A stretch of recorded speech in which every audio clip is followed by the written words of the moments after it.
Fit Tech videos.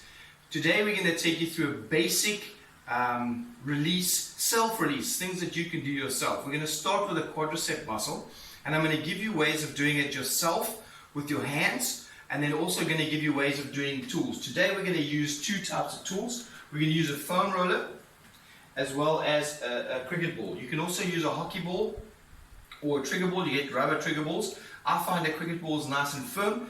The way I'm going to teach you to do it, you shouldn't hurt yourself with a hard ball, but the trigger balls are also great. If you don't want to put a cricket ball against the wall, fear of marking the wall, which does happen, you can get a gym towel that has a zip, and you can put the ball in. That way you can hold it, put it against the wall, and it won't mark the wall, but also it won't fall if you let go of it.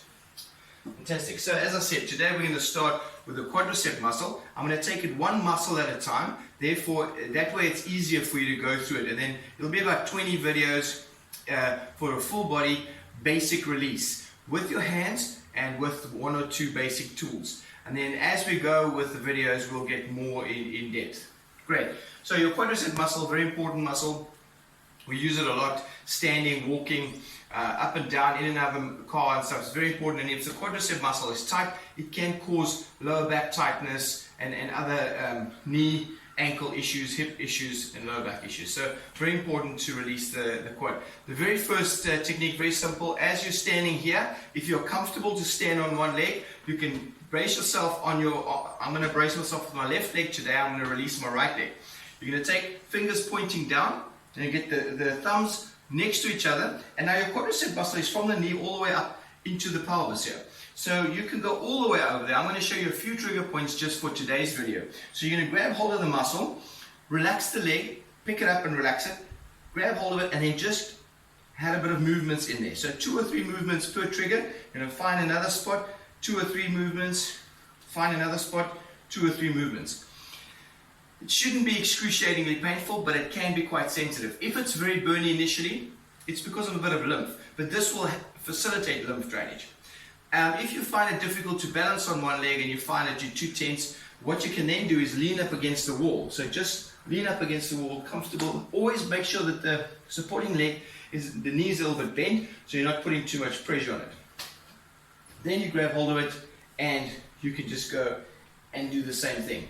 What I also like to do to get a bit deeper into the trigger point is just to do a little bit of a wiggle in the muscle, a little bit side to side, a little bit up and down, and then you get a nice fascial stretch as well as trigger point in the muscle. That's the quad with the hands. You can also do it seated. If you sit on a chair, same principle. If standing or leaning against the wall is too much.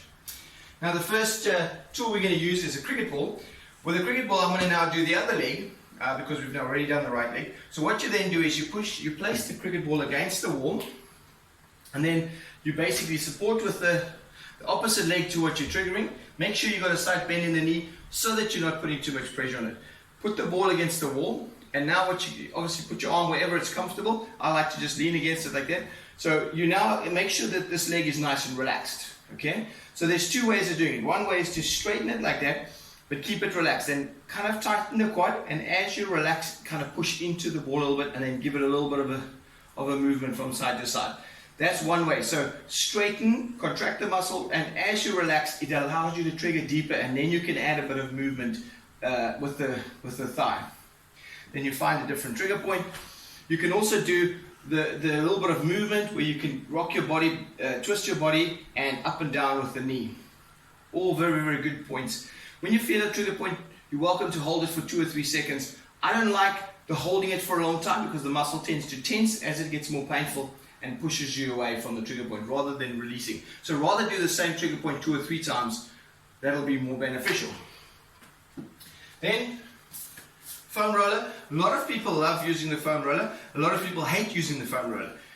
The people that love using the foam roller are generally people that like a lot of pain. I don't believe that your body should be in a lot of pain when you release yourself. So what you should do is not cause too much pain. Therefore, you can roll on it if you are able to control your body weight sufficiently. I don't like that because I'm very, very, very seldom. Even the fittest of my clients, great athletes, I even find that they're not overweight like I am. they're in great shape, but I even find that they roll too hard, and therefore you don't get the release. And I can sometimes feel when they've had a hard trigger session, they come into me for a trigger, I can straight away feel their muscles aren't happy because they've been rolling too hard. It's very, very important to go deep and not hard, else the muscles counter-contract and it tightens up. So with the foam roll, same principle as with the ball, against the wall. With the roll, you can actually add a little bit more movement, and same thing, you can contract the muscle and relax into it, and then move the knee, same as with the ball, and then also a little bit of up and down. Obviously, I'm facing you to look at the camera, but you can also go in different angles, so like that, a little bit into the ITB, but mostly we're focusing on the quad for today. I hope that was informative, and I hope you're able to go and release your quads. Thanks very much for watching.